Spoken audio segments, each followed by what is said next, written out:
안녕하세요. 김태현 목사입니다. 뚜벅뚜벅 메시지. 오늘은 요한계시록 26번째. 재림신앙의 핵심은 기쁨이 충만한 것이다. 요한계시록 22장 6절에서 21절의 말씀 가지고 함께 뚜벅뚜벅 걸어가겠습니다. 오늘은 이제 요한계시록 마지막 부분입니다. 요한계시록의 마지막 장인 22장에서는 정말 놀랍고도 가슴 설레는 약속이 주어집니다.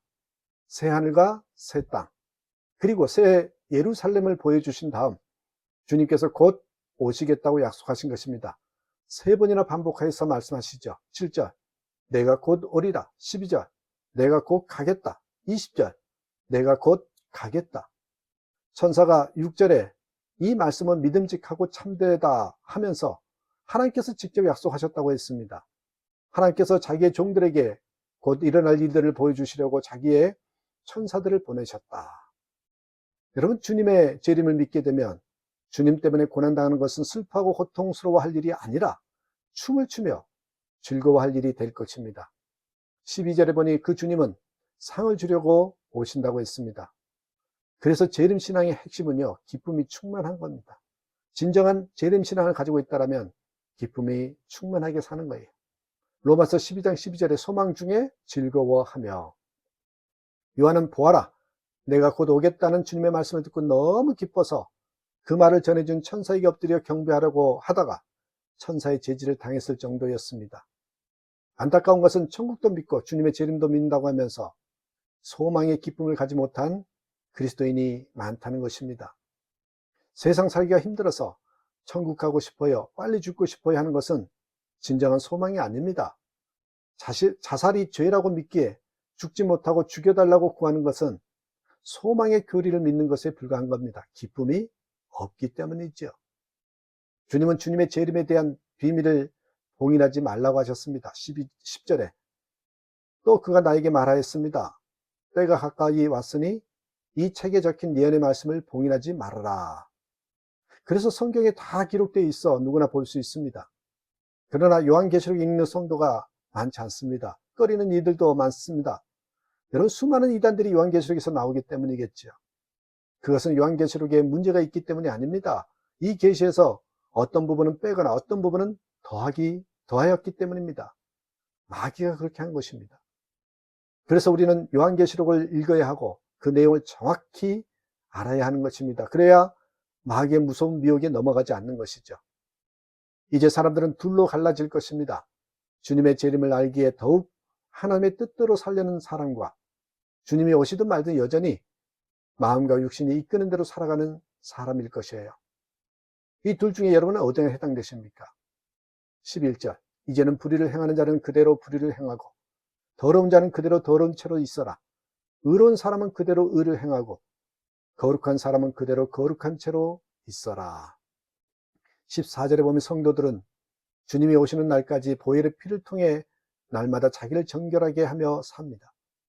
그러나 15절에 멸망할 자들은 개들처럼 살고 마술쟁이들과 음행하는 자들과 살인자들과 우상숭배자들과 거짓을 사랑하고 행하는 자로 삽니다.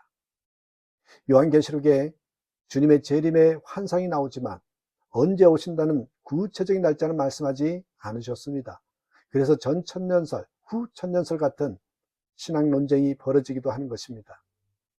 요한계시록은 오직 주님을 맞이할 준비를 하고 살라, 주님을 맞이할 준비를 하고 살라고만 말씀하십니다. 이것이 하나님의 지혜입니다.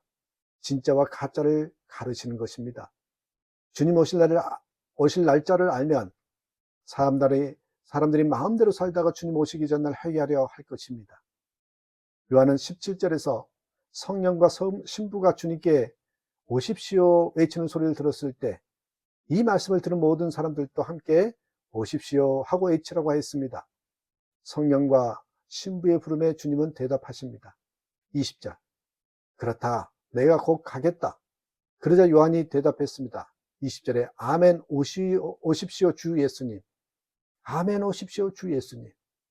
주님께서 곧 오신다는 것을 믿지 못하는 사람들이 있습니다. 2000년 동안 곧 가겠다고 말씀하시고는 오시지 않으셨으니 그럴 만도 합니다. 그러나 주님은 곧 다시 오겠다 말씀만 하시고 안 오신 것이 아닙니다. 요한복음 14장 18절에서 보면 주님은 우리를 고아와 같이 버려두지 않고 오리라 하셨습니다.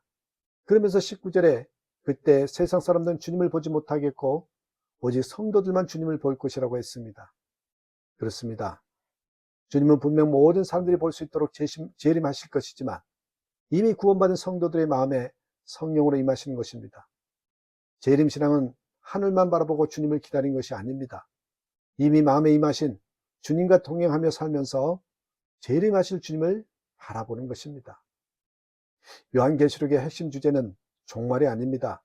주 예수님이십니다. 계시록의 시작도 주님이셨고 마지막도 다시 오실 주님을 바라보게 하시는 것입니다.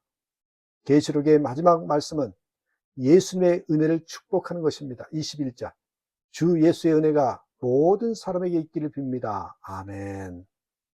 여러분, 누가 여러분을 정말 사랑하는지 분명히 알아야 합니다. 예수님이십니다. 누가 너를 사랑하는가? 만프레드 지발티의 글이 있습니다. 한번 읽어드리겠습니다.